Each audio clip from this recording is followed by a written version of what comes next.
Então, pessoal, continuando aqui o vídeo anterior, né, paramos aqui na definição aqui da coluna DF1. Não, na criação da coluna DF1. Então, onde, recapitulando, para quem vai entrar agora ver esse vídeo, aqui eu tenho um data frame que tem a temperatura da cidade de Boston. Esse data frame tem apenas duas colunas, coluna de data e a coluna de temperatura. Agora, minha ideia aqui é recriar, né? Estou imaginando que essa coluna data aqui não foi bem preenchida, né? Não foi preenchida na sequência, né? De forma sequencial. Em vez de ter aqui os dados dia 1 ao dia 30 de janeiro, eu tenho, vamos falar assim, tem uns intervalos, né? Acaba surgindo aqui alguns buracos, então por algum erro aí de preenchimento. Então eu preciso aqui recriar essa coluna aqui com as datas em sequência. Então, o que que eu vou fazer? Primeira coisa que eu vou fazer aqui, eu vou chamar, uh, vou importar algumas funções. Vou chamar aqui SQL Control Function. Claro que esse SQL Function já está lá em cima, mas vou chamar ele de novo. Aqui eu vou chamar todas as funções. Na verdade, vou apenas usar todas, mas eu sempre prefiro chamar o SQL Function Import todas, porque sempre, de vez em quando, eu sempre acabo me esquecendo de uma função. Então, em vez de importar essas funções específicas, quando eu faço o function import estrela, ele já traz tudo. Aqui eu vou chamar timestamp. Vou importar o estilo timestamp. Timestamp type. Tá.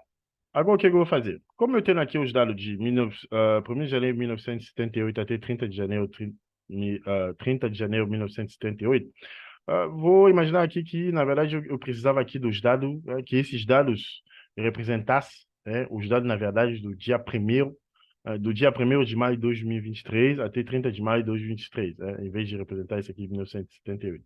Então, o que eu vou fazer? Vou definir aqui duas duas variáveis aqui. Vou chamar aqui data de início, vai ser 1º de maio de 2023 e data final, que vai ser 30 de maio de 2023. Tá. Após isso, o que eu faço? Vou definir aqui um tuple. Em vez de definir, vou criar aqui vou criar nova, novo data frame. Vou chamar aqui df4, vai ser igual a spark create.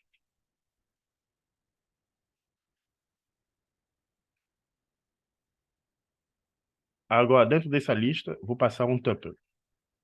Um tuple que vai ter duas, que vai passar, dentro desse tuple eu vou passar a data início e a data final, que aqui está a data final.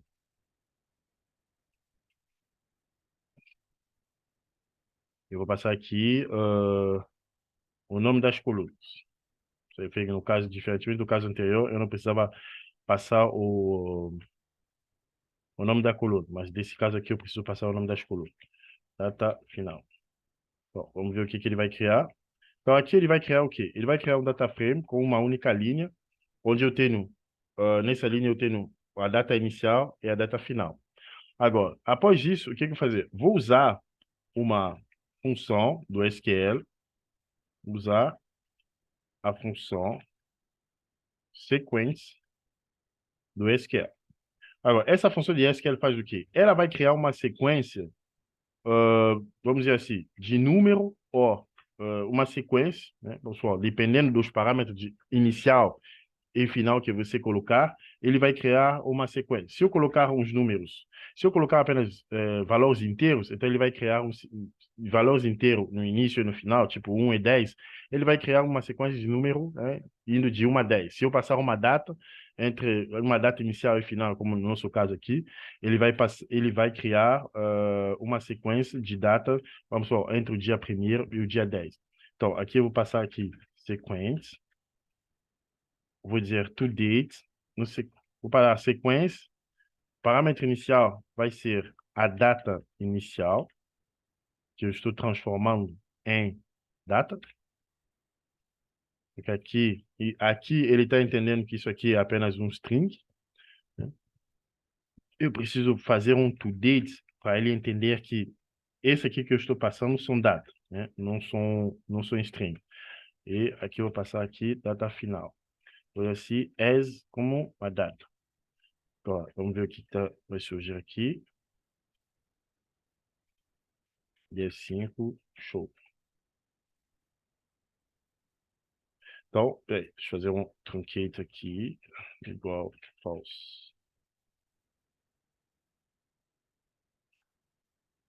Então, como eu falei para vocês, usando o comando sequência do SQL, ele vai fazer o quê? Ele acaba criando, né, uma sequência entre os parâmetros inicial e final que eu estou colocando nessa sequência. Como nesse caso aqui, essa sequência, os parâmetros inicial e final são data, então ele acaba criando aqui, né, uma sequência de data indo do 1º de maio até 30 de maio de 2023. Agora, tendo isso aqui, tá, você vê que eu tenho um data frame aqui com uma única linha. Dentro dessa linha aqui eu tenho uma lista aqui com essa sequência. Eu preciso explodir essa sequência e transformar ela num data frame que apenas tem uma única coluna e 30 linhas, né? Que tem 30 linhas. Então, como é que eu vou fazer isso aqui? Eu vou chamar def6, que vai ser... eu vou meio que repetir vou fazer um explode. Eu vou explodir essa, ah, esse data frame de cima. Só que o que eu vou fazer? Em vez de repetir df5, eu vou apenas... Espera, select express. Select express.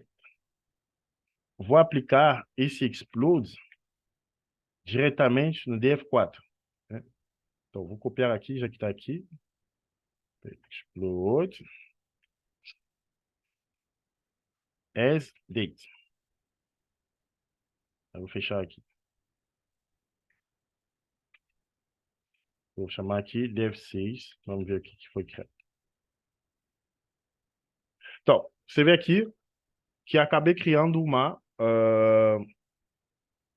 acabando usando o comando aqui explode, também que é do SQL. Aqui vou escrever aqui, usar o comando explode do SQL. Então, acabei criando aqui um data frame, né, com 30 linhas. E essas 30 linhas contêm as datas que vão do 1º de maio, primeiro de maio até 30 de maio. Então, vamos verificar qual é o formato, qual é o esquema desse data frame. Então, você vê que esse esquema aqui tem um esquema de data, e é aquilo que nos interessa. Agora, vamos supor, por exemplo, que eu quero transformar essa coluna data aqui num timestamp. Então, como é que eu faria aqui? Então, usaria a função cast. Então, aqui seria df6.select expression.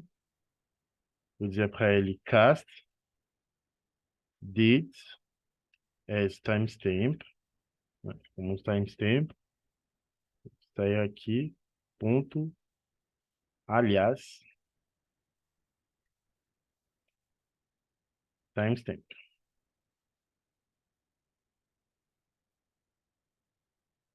df7.